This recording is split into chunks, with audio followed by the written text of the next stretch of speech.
Apocalipse 22, vamos fazer a leitura dos versos 6 até o final.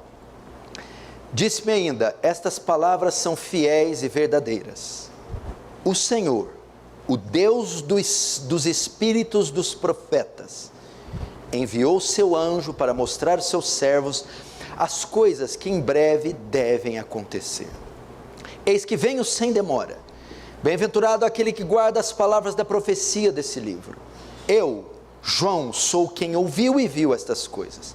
E quando as ouvi e vi, prostrei-me ante aos pés do anjo que me mostrou essas coisas para adorá-lo.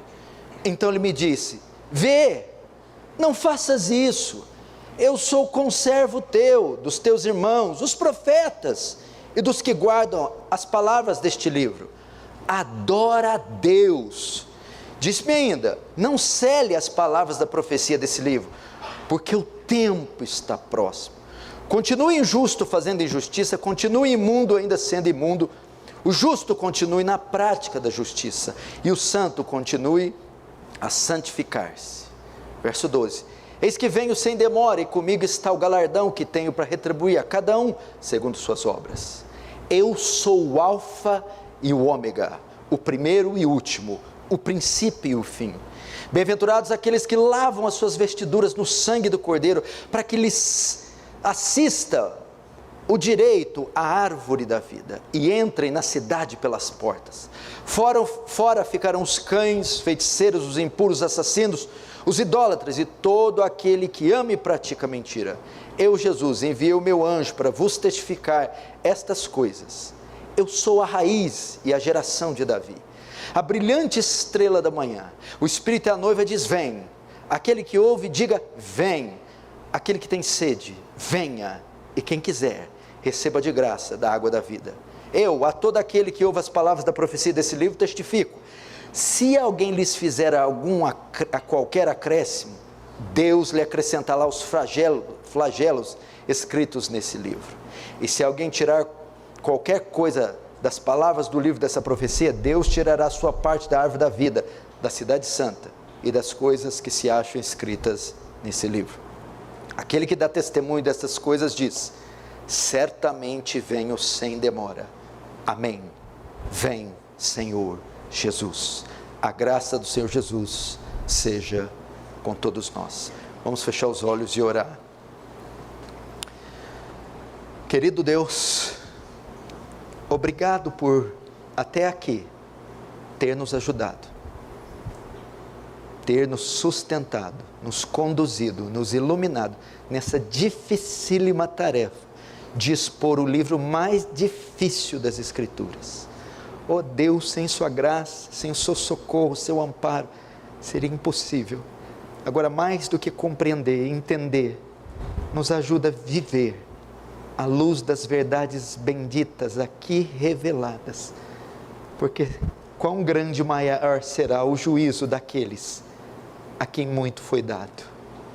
Oh Senhor, nos ajuda a te glorificar, que haja temor, tremor, quebrantamento, fascínio, admiração, louvor, adoração, exultação a Ti e ao Cordeiro Santo, por tamanha graça, que o assombro de Deus, o temor de Deus, a glória de Deus reflita, pelo menos em uma pequena medida, nesta reunião, em nossas faces, essa noite. Que o Teu reino avance, que o Senhor receba a glória para Si e nos conforme a imagem do Seu Filho. Amém.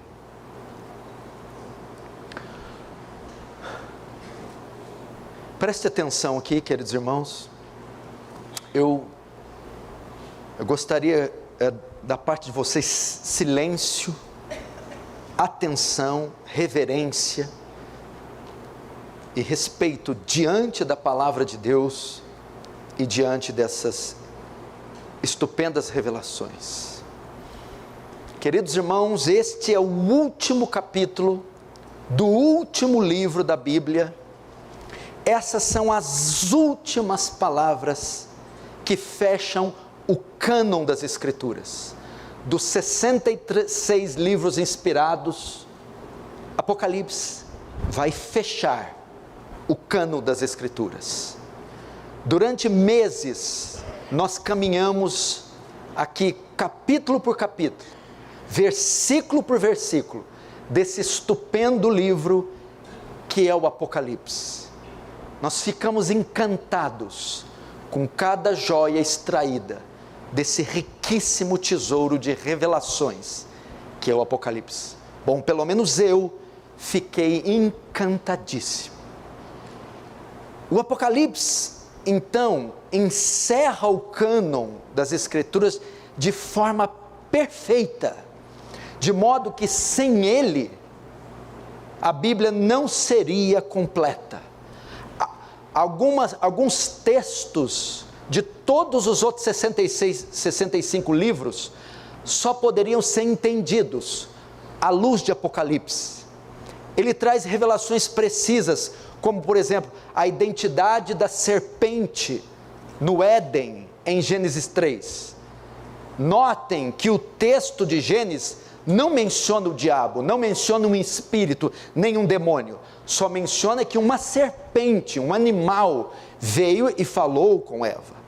É Apocalipse quem vai dizer, no capítulo 12, verso 9, que aquela antiga serpente, pode botar na tela, Apocalipse 12, 9, aquela antiga serpente é o diabo. Portanto, Apocalipse é fundamental para a conclusão do cânon das Escrituras. E hoje, nós faremos a última mensagem da série, num total de 33. Depois de uma longa jornada, hoje, finalmente, concluiremos essa estupenda série, no seu último capítulo, o capítulo 22. Podemos dizer que o capítulo 22 é praticamente o resumo de todo o livro. Esse último capítulo é formado por 7 palavras de Jesus, as 7 palavras finais de Jesus para a sua igreja, as 7 instruções finais de Jesus para a sua igreja, 7 conselhos que ele dá à sua igreja antes de fechar o livro e de encerrar o cânon. E é isso que nós vamos ver hoje, as 7 palavras de Deus.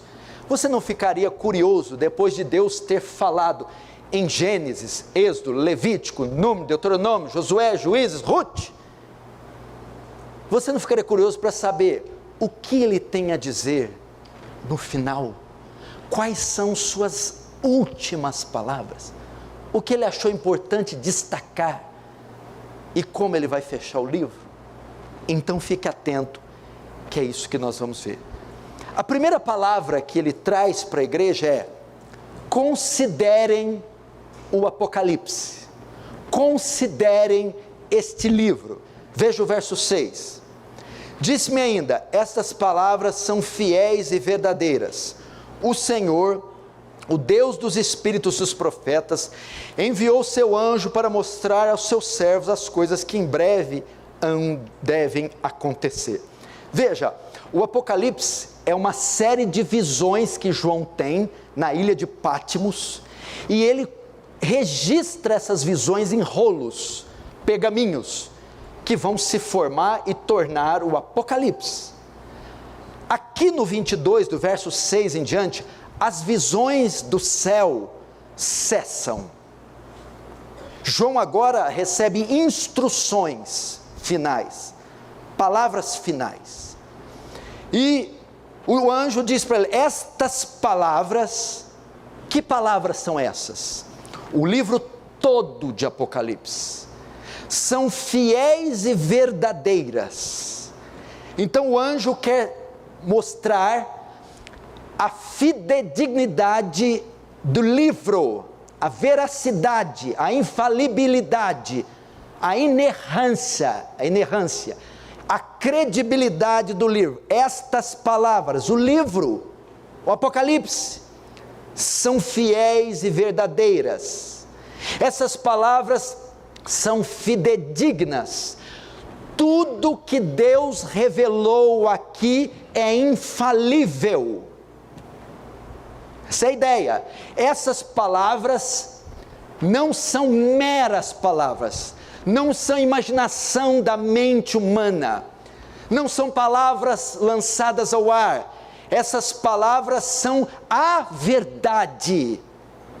Elas são ditas pelo próprio Deus, inspiradas por Deus, reveladas por Deus, portanto, devem ser consideradas. O que João está dizendo aqui é: levem o Apocalipse a sério, considerem as palavras que aqui estão escritas, pois tudo que aqui está é verdade, e tudo que aqui está acontecerá e se cumprirá exatamente como aqui está. Isso aqui nos traz à memória Noé, quando constrói a arca e anuncia o juízo de Deus à terra. Pedro vai dizer que ele era pregoeiro da verdade. Como o povo da época respondeu à pregação apocalíptica de Noé? Com zombaria e desprezo. Deus está dizendo: não sejam como os antediluvianos, que escarneceram da mensagem de Noé. Não escarneçam do Apocalipse, não zombem dessa mensagem, não rejeite ela, mas considere tudo o que aqui está escrito. Cristo quer dar a certeza a João de que tudo que João viu e ouviu é verdadeiro e confiável. E por que essas palavras devem ser consideradas? Ainda no verso 6, porque o Deus dos espíritos dos profetas é quem vê o seu anjo para revelar essas coisas. O que é isso? O mesmo Espírito que inspirou os profetas quando escreveram o Antigo Testamento, inspirou a João para escrever o Apocalipse. Nesse sentido, o Apocalipse tem Deus como autor e não o homem. O Apocalipse é uma profecia, assim como Jeremias o é, como Ezequiel é, como Isaías é. Por isso deve ser considerado. Não escarneçam desse livro, não o ignorem, não só como fizeram os antediluvianos, mas como fez também Faraó, diante das palavras de Deus enviadas através de Moisés. Faraó simplesmente se fez surdo a essas palavras, endureceu o coração, escarneceu e rejeitou as palavras de Moisés. Deus está dizendo então: considere cada capítulo que foi lido, cada capítulo que foi pregado, cada capítulo que foi escrito deste livro. O que mais? Vamos agora para a segunda palavra de Jesus para a igreja. Sendo verdadeiras estas palavras, Ele ordena que devemos guardá-las. Veja o verso 7. Eis que venho sem demora. Bem-aventurado aquele que guarda as palavras da profecia deste livro. Preste atenção, irmãos, diante das declarações do verso 6, que essas palavras são fiéis e verdadeiras, entendendo a importância que esse livro tem, não só ele, a Bíblia toda, Deus quer que guardemos essas palavras. Guardar aqui no hebraico tem a ideia de armazenar no nosso coração. Guardar é observar essas palavras, memorizar essas palavras. Mas é mais que isso, guardar é aplicar essas palavras, praticá-las em nosso dia a dia. Guardem essas palavras. Que palavras? Só o Apocalipse? É evidente que aqui está implícito não só o Apocalipse, mas todo o cânon das Escrituras. Toda a palavra de Deus, de Gênesis a Apocalipse, deve ser guardada. É um chamado para guardar toda a Escritura, observar toda a Escritura, praticar toda a Escritura. Muito importante. João não escreveu o Apocalipse só para matar a curiosidade dos seus leitores quanto ao futuro. mas o seu desejo é que essas palavras fossem vividas no dia a dia. Esse é o grande mal da nossa geração.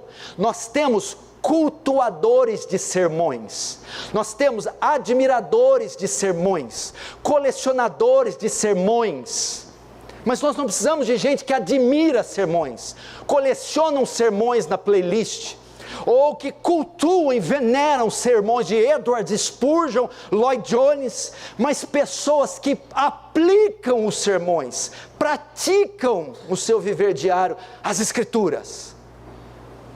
Não adianta você ter coleção de livros na sua casa, e seguir os perfis dos maiores teólogos e pastores, e ter o maior número de variedades de bíblias de estudo. Isso não importa. Importa o quanto do que você conhece você aplica.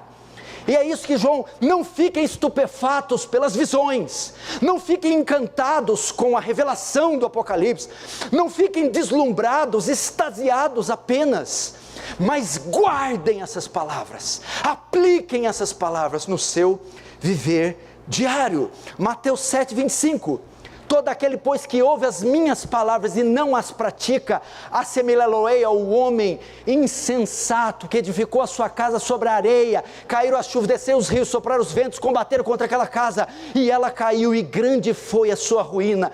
Mas todo aquele que ouve as minhas palavras e as pratica, assemelhá-lo-ei ao homem prudente que edificou a sua casa sobre a rocha. Caíram as chuvas, desceram os rios, sopraram os ventos, combateram contra aquela casa, e ela não caiu. É isso que Deus quer, praticar a palavra. Mas, entretanto, tem algo aqui ainda, sutil aqui. O texto diz, eis que venho sem demora, bem-aventurado aquele que guarda. Aqui, Tiago, você acha que é bem-aventurado, se torna bem-aventurado quem guarda, ou guarda porque é bem-aventurado? Se eu, para me tornar bem-aventurado, tenho que guardar, algo está nas minhas mãos, depende de mim. Se eu guardo porque sou bem-aventurado, eu só guardo por consequência do que foi feito comigo. Você pode pensar que bem-aventurado aqui são dois tipos de crente. O que guarda é o bem-aventurado. O que não guarda não é bem-aventurado. É isso? Não. Bem-aventurado aqui é o quê? Todos os verdadeiros salvos, porque são salvos, guardarão a palavra. Por isso são bem-aventurados. Todos os salvos irão considerar, irão guardar e praticar a palavra. Então João está dizendo, bem-aventurado aquele que guarda as palavras da profecia deste livro. Como nós distinguimos o cristão do não cristão, o verdadeiro do falso? É que invariavelmente o cristão verdadeiro há de guardar os mandamentos. Ele não guarda para ser bem-aventurado, ele guarda porque é bem-aventurado.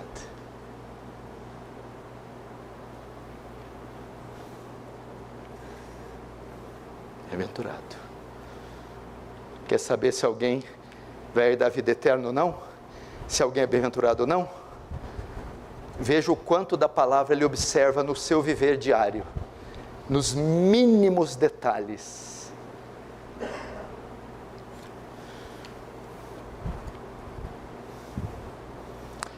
Agora, João tem uma atitude estranha. Nesse momento, exatamente nesse momento onde essas palavras, 7 palavras de Jesus estão sendo pronunciadas, João tem uma atitude estranha. Veja o verso 8. Eu, João, sou quem ouviu e viu estas coisas. E quando as ouvi e vi, prostrei-me ante os pés do anjo, que me mostrou essas coisas para adorá-lo. Veja só, presta atenção aqui. João encerra o livro se identificando mais uma vez, dizendo que ele viu e ouviu tudo o que está no livro. Ele fala isso para dizer que ele é o autor do livro, ele é o autor secundário. Deus, através de João, registrou o Apocalipse. Então, quando ele diz que ele viu e ouviu, ele está dizendo: eu sou o autor do livro. Só que ao ouvir e ver todas aquelas visões, João faz algo inesperado. Ele se ajoelha, ele se prostra diante do anjo. Ele quebra um dos mandamentos. Deuteronômio 6, bota na tela, verso 13. Ao Senhor teu Deus adorarás, e só a Ele darás culto. Parece que João se esqueceu desse mandamento. Presta atenção. Não sei se ele estava extasiado com as revelações, perplexos, mas o justo João, escute, o apóstolo mais íntimo de Jesus, que reclinava a cabeça no peito, o justo João, que recebeu uma das maiores glórias, de ser o único apóstolo que não foi martirizado, morreu de morte natural, e teve a honra de escrever o Apocalipse. Aqui, ele tem um momento de loucura. Ele se ajoelha diante do anjo, que imediatamente o repreende. Veja o verso 9. Então ele me disse: vê, não faças isso. Sou conservo teu, dos teus irmãos, os profetas, dos que guardam as palavras desse livro. Adora a Deus. O anjo, imediatamente diante da postura um tanto inconsequente de João, o exorta. E diz o anjo: o que você está fazendo, João? Pare com isso. Eu sou conservo teu e dos seus irmãos. A palavra quer dizer que eu sou um servo igual a você, e igual aos teus irmãos, os profetas. O que seria isso? Profetas são mensageiros. O anjo está dizendo: eu não dou origem à mensagem, a mensagem não é minha, eu não sou divino, eu sou só um mensageiro, assim como você e os teus irmãos, os profetas. Pare com isso, se levante. Isso aqui é um grande alerta contra a idolatria, porque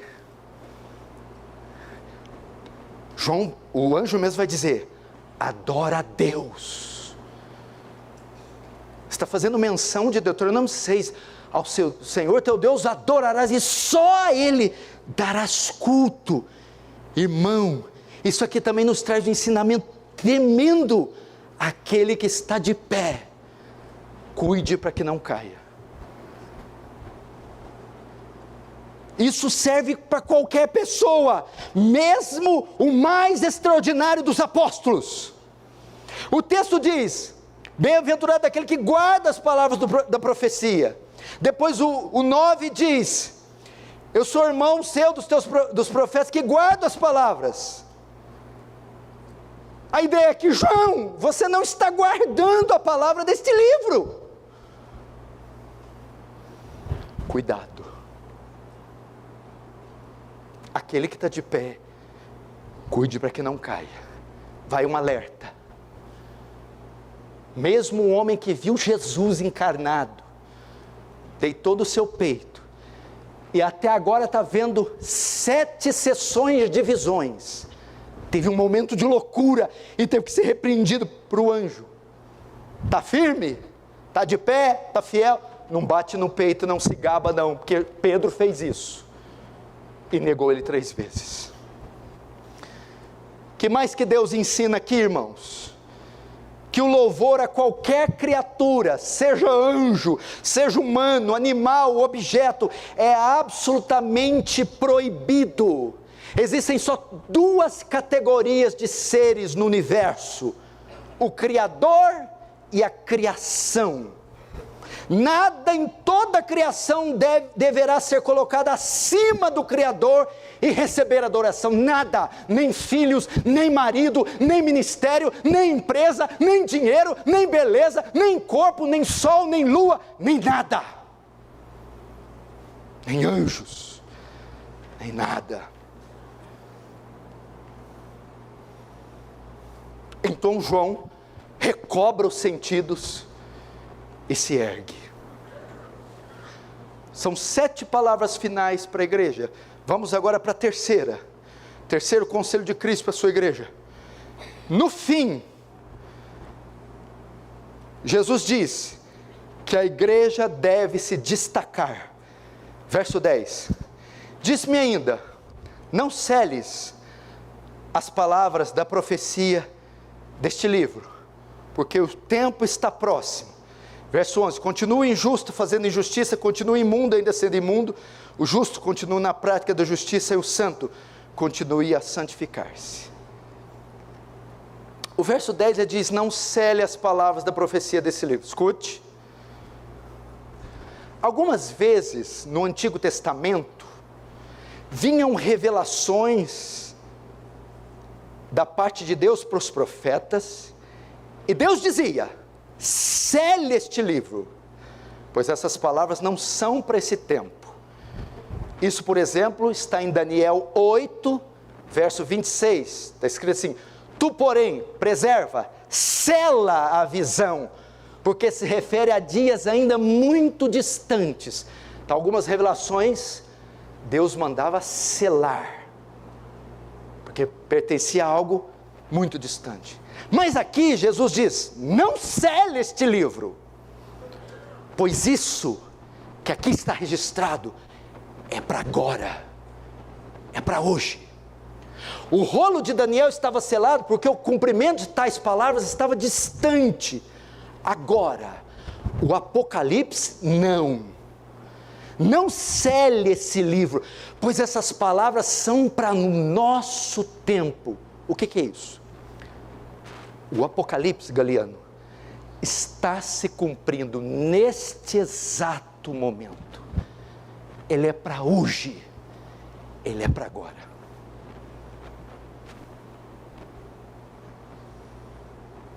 Depois de tanto tempo, não cele. Ele é para nossa geração, é para os nossos filhos, nossos pais, nossos avós, é para hoje. E agora então vem a terceira consideração. Haverá uma distinção clara entre cristãos e não cristãos. No fim, a igreja deve se destacar. Verso 11, continua injusto fazendo injustiça, continua imundo ainda sendo imundo. O justo continua na prática da justiça, e o santo continua a santificar-se. Veja só, primeiro ele vai tratar da categoria dos incrédulos. O mundo é dividido assim, justos e ímpios, incrédulos e crentes, pagãos e salvos. No final, presta atenção, o texto diz, o injusto continue fazendo injustiça. Nos últimos dias, o mundo se tornará cada vez mais iníquo, cada vez mais imundo. Nos últimos dias, o ímpio vai mostrar de fato que é ímpio, vai mostrar de fato quem ele é. Nos últimos dias, ele vai se afundar de vez em um mar de iniquidade e se lambuzar ainda mais no pecado. No fim, diz o texto, os homens perderão os seus freios, eles se entregarão, ou Deus os entregará à iniquidade. E o texto mostra que parece até um incentivo de Deus. A ideia é que, já que vocês escolheram este caminho, já que repetidas vezes vocês se recusaram ao meu convite bondoso, então vão, sujem-se ainda mais, vão, vocês não querem? Então vão, querem o pecado? Tome o pecado, querem o diabo? Vão com o diabo, Deus os entregará, se perderão de vez. Sucessivos convites sucessivos cultos, sucessivos choros de mãe, choro de pai, apelo de cristão, rejeitados, então vá, tome. Deus os entregará a um estado irreversível, apostasia total, não tem mais volta. Não é assim? De repente você olha aquele filho, aquele pai, aquele menino, aquele cara que já esteve na igreja, e agora está imergido, parece uma besta enjaulada, enjaulada não, solta, bebendo iniquidade como água.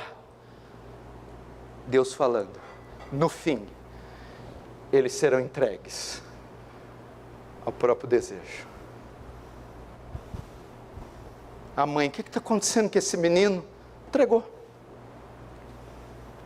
está acontecendo com esse homem? Entregou.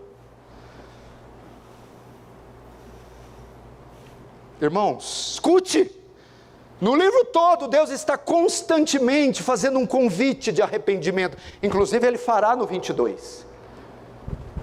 Entretanto, haverá uma hora em que será tarde demais para o arrependimento, virá o tempo, escute, em que a posição que a pessoa tomou contra Cristo será determinante, final e irrevogável, não tem mais volta.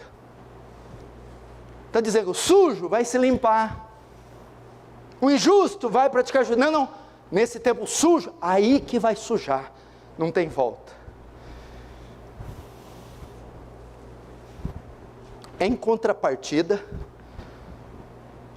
o justo vai se tornar mais justo, porque o texto diz, justo continue a prática da justiça, e o santo continue a santificar. Escute, Cristo diz para os justos, uma vez que ficou provado que vocês são santos, remidos por mim, nascidos de novo, eu os incentivo nesse tempo do fim, santifiquem-se ainda mais, pratiquem ainda mais a justiça. Deus está ordenando o quê? Nesse momento, desse movimento feminista, abortista, de ideologias, de apostasia, de bruxaria, de paganismo, Ele está dizendo, igreja, levante-se, igreja, brilhe, jovens, destaquem-se. Essa é a ideia. Não há lugar para preguiçosos, covardes. Vamos à luta, vamos à batalha, destaquem-se. Isso que ele está dizendo. Olha os filhos das trevas, eles não brincam em serviço para servir o Deus dele, Satanás, o diabo. E os filhos da luz?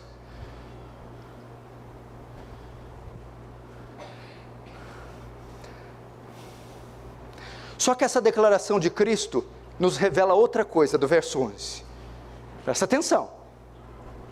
Ficará no fim dos tempos, ficará evidente quem é crente e quem não é, Mateus. Nesse tempo, a identidade de muitos será revelada.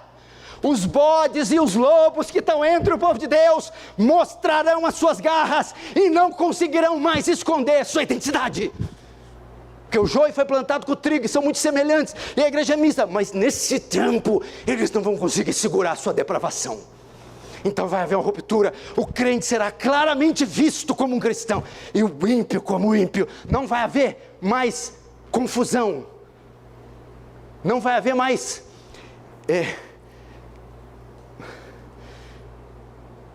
não vão confundir um com o outro mais.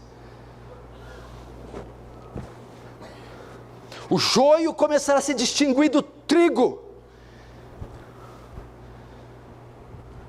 Vai haver uma clara distinção entre a igreja e o mundo, entre o crente e não crente.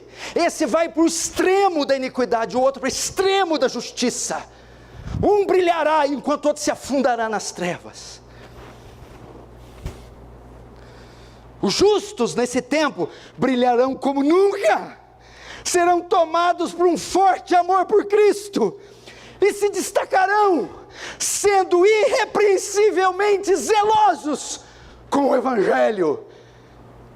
vai acabar esse negócio, numa igreja morna, morta, mole, covarde. Mas os justos se destacarão. Claramente. Vai começar a aparecer os desertores. Demas me abandonou amando o presente século. Vá, Demas. Alexandre, Himeneu e Fileto, vá com eles. Alexandre o Latueiro, Elimas o encantador, vão começar a se manifestar. E ficará só a igreja verdadeira, pura, santa. Agora aqui cabe uma reflexão. Gustavo, você acha que o mundo está fazendo a parte dele? Está sujando bonito? Tá. Quem duvida que o mundo está cumprindo esse versículo? Sujo, sujo demais dele. Para já? Uhul!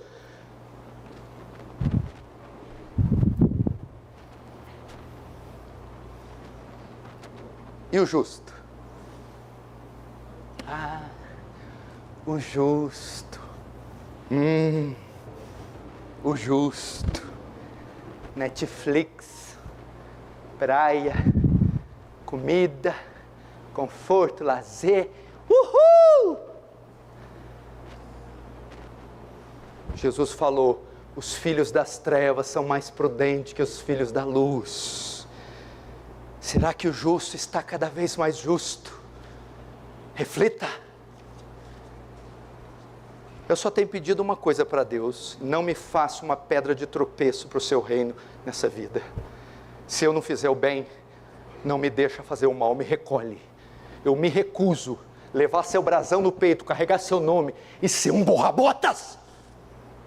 Me recuso carregar a insígnia deste nome, sobretudo o nome do general dos generais, do capitão dos capitães, do rei dos reis. Meu Deus, não me faça digno deste nome.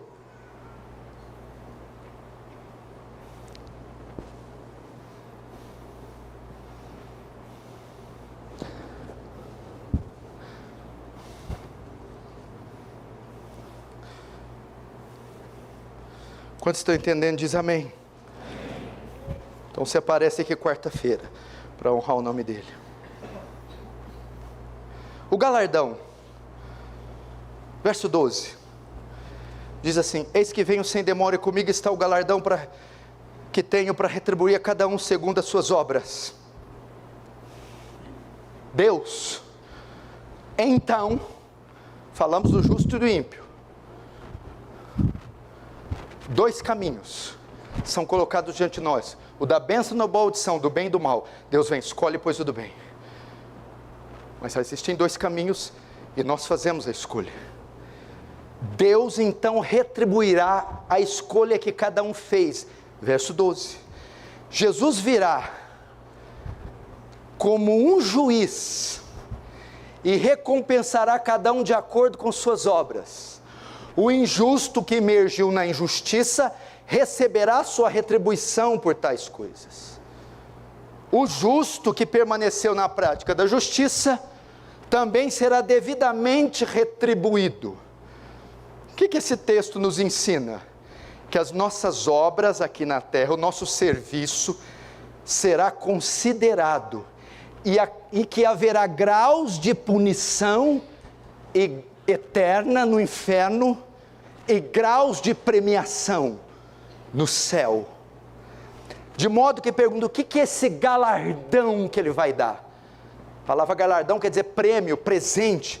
Ela seria uma espécie de posição ou honra ou destaque que cada um tem nos seus respectivos ambientes, céu ou inferno. Ok? Vamos ver então o galardão que o incrédulo recebe. O sujo que sujou e o injusto que terminou na prática da justiça vai receber uma recompensa pela sua escolha. Eu vou ler, isso está em Lucas 12, 46. Escute, Lucas 12, 46. Virá o Senhor daquele servo em dia em que ele não espera, em hora que não sabe, e castigá-lo-á, lançando lê a sorte com os infiéis. Aquele servo, porém, que conheceu a vontade do seu senhor e não se aprontou, olha, conheceu a vontade do Senhor, não se aprontou, nem fez segundo a sua vontade, será punido com muitos açoites. O que conheceu, mas não cumpriu, será punido com muitos. Verso 48. Aquele, porém, que não soube a vontade do seu Senhor e fez coisas dignas de reprovação, levará poucos açoites. Agora o verso. Mas aquele a quem muito foi dado, muito será exigido. E aquele quem muito se confia, muito mais lhe pedirão. Esse texto é uma base para mostrar graus de punição no céu. Existe uma velhinha ímpia que morre, vai para o inferno. E temos Adolf Hitler, o maior assassino da humanidade, também vai para o inferno. O nível de sofrimento dos dois é o mesmo? Não. Ambos estarão no inferno. Mas eles terão graus de punição diferentes. Quem determina o grau de punição? Essa parte é só para ímpio, é só para iníquo, só para condenado. O inferno está cheio de iníquo, mas tem níveis de iníquos, níveis de pecadores. Então tem níveis de punição. Quem determina o grau de punição? O que recebeu mais açoites é o que sabia a vontade do Senhor e não fez. O que recebeu menos açoite é o que não sabia a vontade do Senhor e não fez. Quem determina o grau de punição? O grau de conhecimento da verdade que cada um tem. O grau de iluminação que cada um recebeu. Se aquele recebeu mais e não obedeceu, ele será punido conforme a iluminação que recebeu. Se aquele não cumpriu, mas recebeu menos iluminação, receberá menos punição. Aqui vem o lado ruim de estar numa igreja bíblica. Tem lado ruim de estar numa igreja bíblica? Tem. Você é exposto a verdades diárias, inexoráveis, profundas, literatura profunda, teologia profunda, fidelidade, fidedignidade, e rejeita, e se opõe, será punido com muitos açoites. Porque não vai ter desculpa no dia do juízo. Eu não sabia, lá na minha igreja não me ensinaram, nunca tive uma Bíblia de estudo, nunca ouvi sobre exegese, hermenêutica, pregação expositiva, sobre o Evangelho verdadeiro, os atributos de Deus. Ao que muito foi dado, iluminação, verdade. Recebeu muito? Recebi. Muito será cobrado. Uma velhinha ímpia pagã vai para o inferno. E um falso profeta que ensinava a Bíblia vai para o inferno também. Maior açoite para ele, grau de punição maior, que tinha mais iluminação. A pobre velhinha não, menos punição. Agora para os cristãos, como é que vai ser o galardão? 1 Coríntios 3,12. 1 Coríntios 3,12. Contudo, se o que alguém edifica sobre o fundamento é ouro, prata, pedras preciosas, madeira, feno, palha, verso 3, manifesta se tornará a obra de cada um, pois o dia a demonstrará, porque está sendo revelada pelo fogo. E qual seja a obra de cada um, o próprio fogo provará. Se permanecer a obra de alguém que sobre o fundamento edificou, esse receberá galardão. E se a obra de alguém se queimar, sofrerá dano, mas esse mesmo será salvo, todavia como pelo fogo. Aqui dos justos. Aqui não é para condenação. Todos nós recebemos dons, talentos e obrigações quanto ao reino. E esse serviço, essa obediência, essa fidelidade vai ser provada no dia do juízo. Se a obra de alguém, ele dá exemplo de alguém construir um edifício ou construir um edifício com palha, feno, madeira. E o outro constrói com ouro, diamantes, pedras preciosas. O fogo vai passar pelos dois. Qual que vai queimar? Quem está no estofo, na palha. Isso vai determinar o galardão, a fidelidade, afinco, zelo, obediência, temor, sacrifício com que cada um serviu a Deus, e o outro com corpo mole, infidelidade, preguiça. O fogo vai provar e cada um vai receber. Só que o texto diz: mas esse será salvo, todavia, como pelo fogo. O que seria galardão? Posições de sofrimento no inferno. No céu, posições de honra e de destaque. Certamente o ladrão da cruz, que foi salvo no último minuto, não terá o mesmo destaque do que o apóstolo Paulo, que escreveu 13 dos 66 livros da Bíblia. Então galardão, destaque, honra. Só que o texto diz que mesmo que o fogo queimar, todavia será salvo. E aqui, se no tema anterior mostrei o perigo de estar numa igreja bíblica, aqui mostra a vantagem de estar numa igreja bíblica. Qual que é a vantagem? Se você recebe o evangelho verdadeiro, a exposição da cruz, primeiro, a possibilidade de ser salvo é maior, você vai para o céu. Segundo, se você recebe exposições bíblicas ricas e fiéis, você será estimulado a ser um melhor cristão, seu galardão vai ser maior. Então há vantagens. Eu tenho probabilidade maior de ser salvo e maior de me destacar no reino dos céus. Estou terminando, não fique nervoso, falta mais 2 horas. Agora Cristo mostra sua autoridade para julgar. E por que Ele pode julgar cada um, justos e injustos? Verso 13: eu sou o alfa e o ômega, o primeiro e o último, o princípio e o fim. Rapaz, eu gosto desse versículo aqui, hein? Meu Deus do céu. Ele está roubando a cena, o Senhor, e é Ele quem julga e dá os galardões. E agora Ele mostra por que Ele tem autoridade para julgar.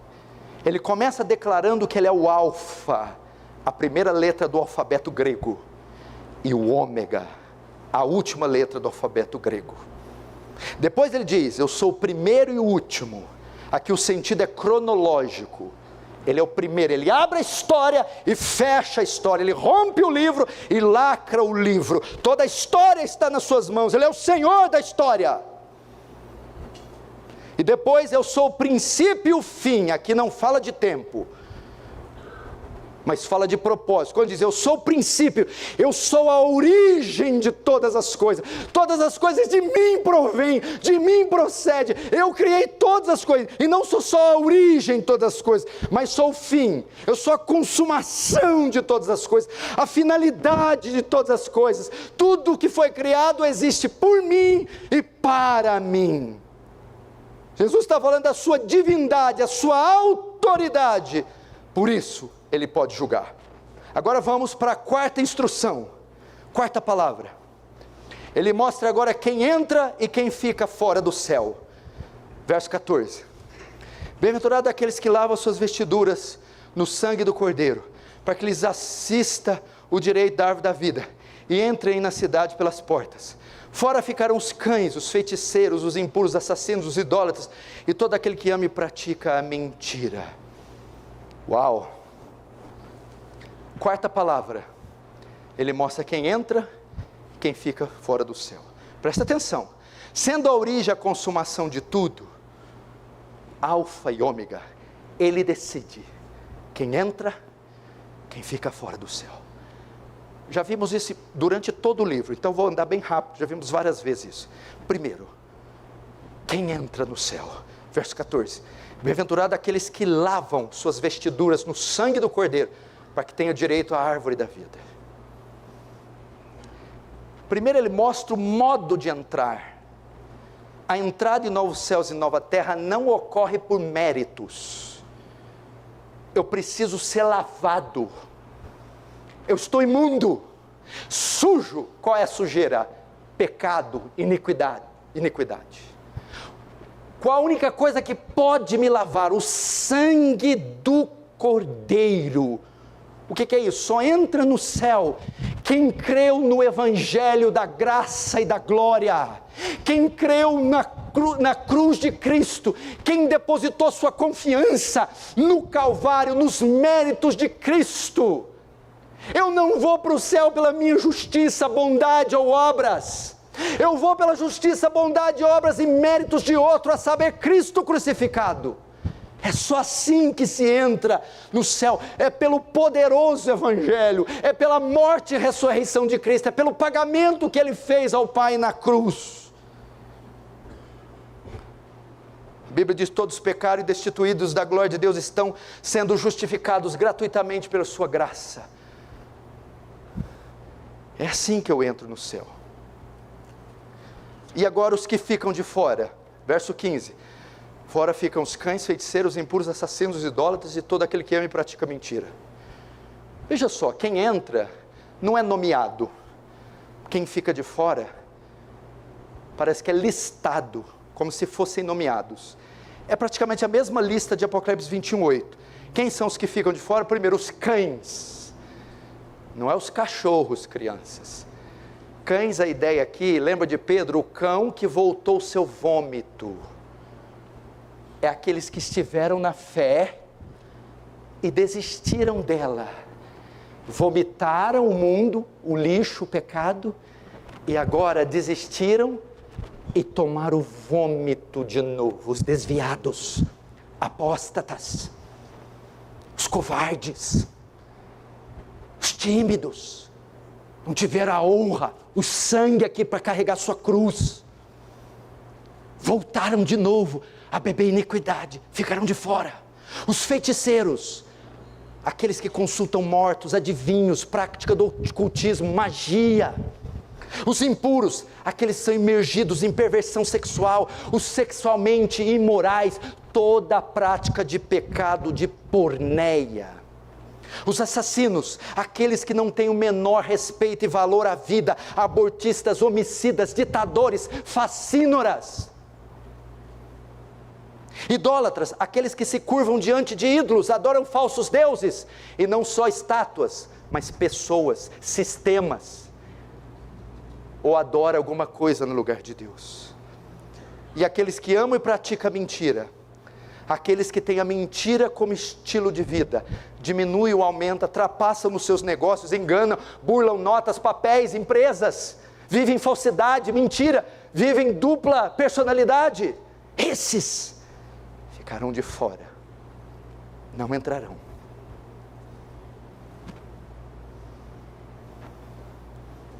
Quinta palavra, o convite de Cristo.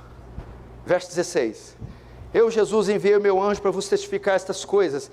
Eu sou a raiz e a geração de Davi, a brilhante estrela da manhã. O Espírito e a nuvem diz: vem. Aquele que ouve, diga: vem. Aquele que tem sede, vem. E quem quiser, receba de graça da água da vida. Presta atenção aqui. Agora, João abre um leque, um parênteses. Essa exposição pesada, intensa, densa. E ele abre o parênteses da misericórdia. Há um alívio, há um fôlego aqui, há uma esperança nas últimas palavras do último livro. E ele começa aplicando um termo a Jesus. O próprio Jesus: eu sou a raiz de Davi. O que é raiz? Raiz é quando você vai devastar uma floresta, você corta uma árvore, o tronco, fica só aquela raiz, aquele toco, quando é cortado. Jesus está dizendo que aquele toquinho você corta e nasce um brotinho no toco. Os cativeiros assírios e babilônicos quase destruíram todo Israel e a descendência davídica. Sobrou uma meia dúzia, mirrada, quase alvejada. Sobrou só o tronco. Mas daquele troncozinho, aquela meia dúzia de judeus preservados, sai um broto. A descendência de Davi foi preservada, da onde nasceria o Messias. Isaías 11:1, do tronco de Jessé sairá um rebento, um broto, e das suas raízes um renovo. Ela foi preservada, E Jesus então veio do pós-exílio, toda aquela chacina não impediu a profecia da vinda do Messias se cumprir. Ele diz: eu sou o que restou da descendência davídica. Que mais? A brilhante estrela da manhã. A estrela da manhã é a profecia do falso profeta Balaão. Em Números 24, 17, ele diz: uma estrela procederá de Jacó, de Israel subirá um cetro que ferirá as têmporas de Moabe e destruirá todos os filhos de Sete. Qual que é a ideia? A ideia é que a estrela da manhã é aquela última estrela que fica até amanhecer. Você vê, vai amanhecendo, clareando, e as estrelas vão sumindo, e fica aquela última, a mais poderosa, anunciando que um amanhecer chegou, um dia novo chegou. É Jesus dizendo: um novo tempo, uma nova era chegou. Eu sou a esperança, eu sou o novo dia, superior a Davi, superior a Jeremias, superior a Isaías, superior aos profetas. Vim marcar um novo tempo.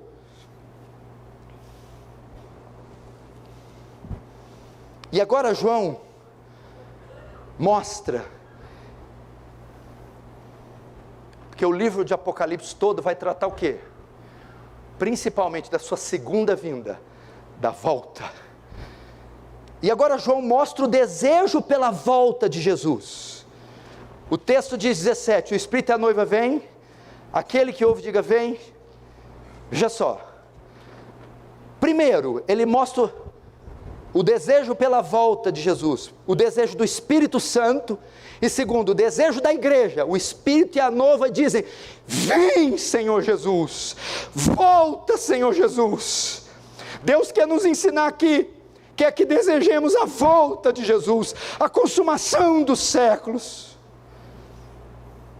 O que mais? Terceiro, João mostra o desejo pela volta de Jesus, não só da igreja no coletivo, mas também no individual, cada crente, porque o texto diz: aquele que ouve diga venha, aquele que ainda lê, aquele onde essa mensagem alcançar outros cristãos, quando o rolo foi desenrolado e lê, aquele que ouve sobre ele diga vem. Não só a igreja no geral, mas que cada crente deseja a volta de Jesus, que cada crente diz: Maranata, ora vem, Senhor Jesus. Os cristãos de outros séculos esperavam por Jesus. Deus quer que nós esperemos. Aqueles a quem essa mensagem chegar, unam-se a esse pedido e orem: vem, Senhor Jesus. E agora é o parênteses glorioso. O convite é feito aos pecadores.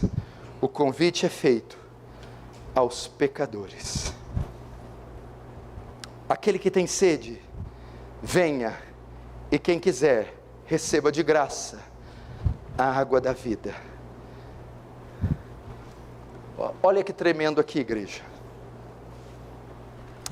Ele quer, primeiro é o Espírito que clama, o Espírito Santo quer que o Filho volte.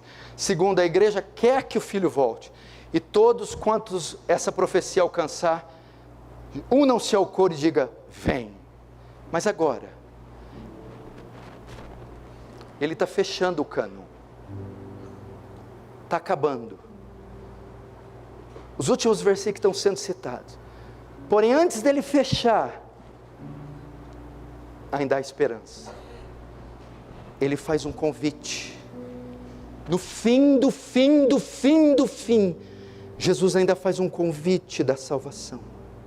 No último livro da Bíblia, no último capítulo, nas últimas palavras, antes dele ser fechado, Cristo diz: ainda dá tempo. Vem. Ainda dá tempo.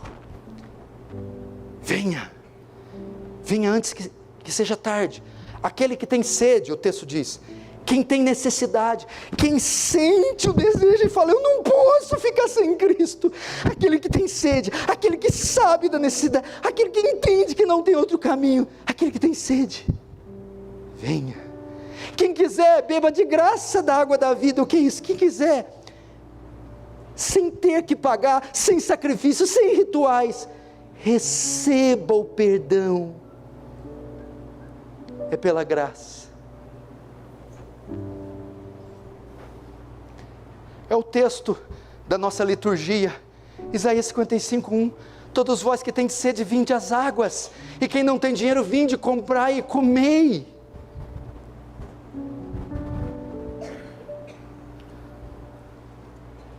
Vem. Eu vou tentar te convencer com isso, para você entender o caráter de Deus. Olha aqui o que ele já falou, esse pedaço. E olha aqui o que ele está falando. Não é esse pedaço aqui não, que isso aqui é estudo. É só esse. Ele falou aqui, ó. Durante 4.000 anos. Ele falou. Em todos esses milênios, 65 livros, ele chamou o pecador. Ele convidou. Agora tem a última folha. Está terminando toda a história, toda a palavra. Ele não precisava chamar mais. Ele não precisava se preocupar com mais ninguém, só com a sua glória. Mas ele não quer fechar sem dar a vocês a última esperança. Isso aqui é que tem que te quebrantar. E você ficar fascinado com esse Deus, mais uma vez te dando uma chance, mais uma vez fazendo o convite. Quem tem sede, vem. Quem quiser, beba de graça. Beba de graça. Vem, jovens. Vem, pais. Venham, maridos. Venham, pecadores. Venham. É só vir. Venha. Até quando você vai se resistir? Venha. Venha hoje. Amanhã é tarde demais, é tempo demais. Venha. É de graça. Quem quiser, beba. Receba o perdão, o abraço. Venha. Venha, eu te imploro. O Espírito Santo diz: vem. Vem. Vem hoje. Vem.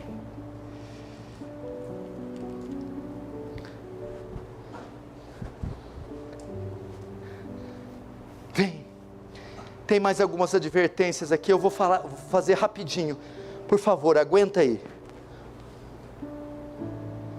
Agora Jesus faz uma advertência, verso 18. Eu a todo aquele que ouve as palavras da profecia desse livro testifico. Se alguém lhes fizer algum acréscimo, Deus acrescentará os flagelos escritos nesse livro. E se alguém tirar qualquer coisa das palavras do livro dessa profecia, Deus tirará a sua parte da árvore da vida, da cidade santa e das coisas que se acham escritas neste livro. Veja só, agora Cristo encerra o livro. Ele vai fechar o livro agora. E tudo que ele tinha para falar, ele já falou. Essas e somente essas são as palavras de Deus. De Gênesis a Apocalipse, não existe mais nada que ele queira falar e revelar que ele não tenha falado e revelado. Acabou! Não há mais nenhuma visão, não há mais profecias, não há. Tudo que ele queria falar está aqui.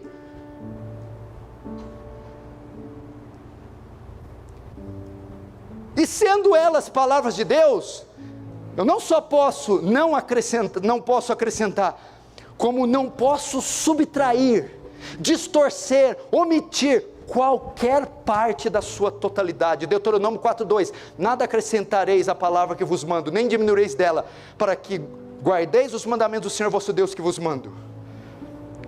E vem a consequência, se alguém acrescentar, Deus acrescentará as pragas contidas nesse livro, ou seja, julgará a pessoa conforme está escrito no livro. E se alguém remover, Deus removerá a sua parte na árvore da vida. Parece que em ambos os casos implica em condenação eterna. Quem acrescenta, recebe os flagelos. Quem tira, retirado parte da árvore da vida. Os dois casos, quem acrescenta e quem retira, receberão condenação eterna. Agora a última palavra de Jesus, a última das 7 últimas, do último livro, do último capítulo, dos últimos versículos, verso 20, virei sem demora. Aquele que dá testemunho dessas coisas diz, certamente venho sem demora, amém. Vem, Senhor Jesus. Uau! Essa é uma declaração dos lábios de Jesus, que de fato Ele retornará, como havia prometido. Certamente eu voltarei, não se engane. Só que o texto diz: eu venho sem demora. Presta atenção.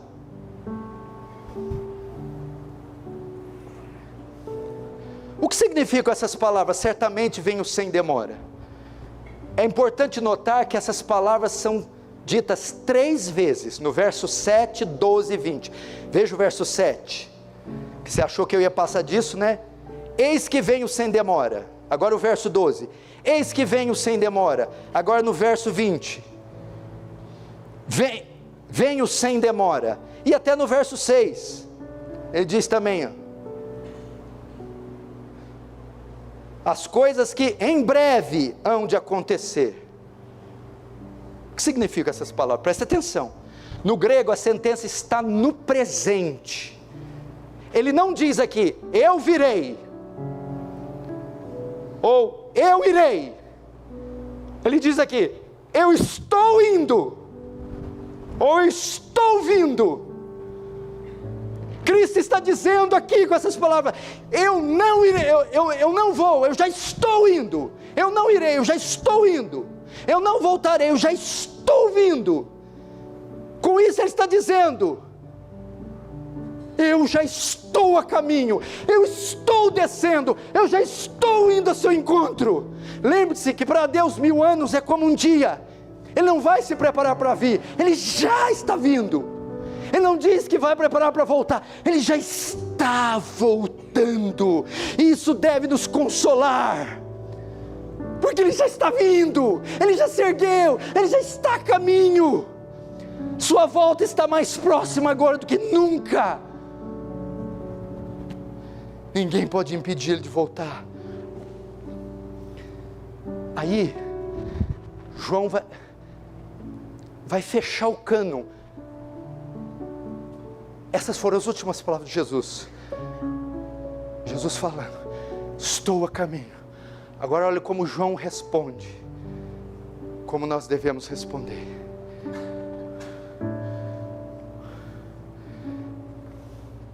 Verso 20. Amém. Vem, Senhor Jesus. João responde, amém. Que assim seja. Faça conforme sua vontade. Depois acrescenta, Maranata. Vem, Senhor Jesus. Essa é a resposta que devemos dizer. O livro foi fechado, a Bíblia, os 66 livros, o cânon, e devemos dizer, amém, amém, que assim seja. Vem, Senhor Jesus. Vem, Senhor Jesus. Agora que estamos convencidos dessa gloriosa verdade que Ele vai voltar, então devemos orar, amém. Vem, Senhor Jesus.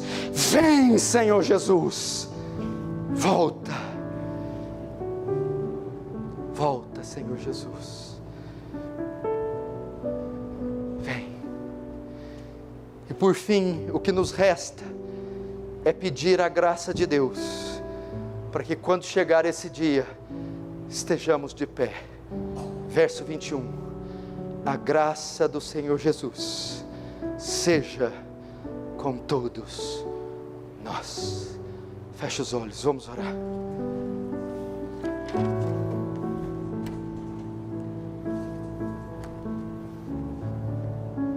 Fale com Deus agora.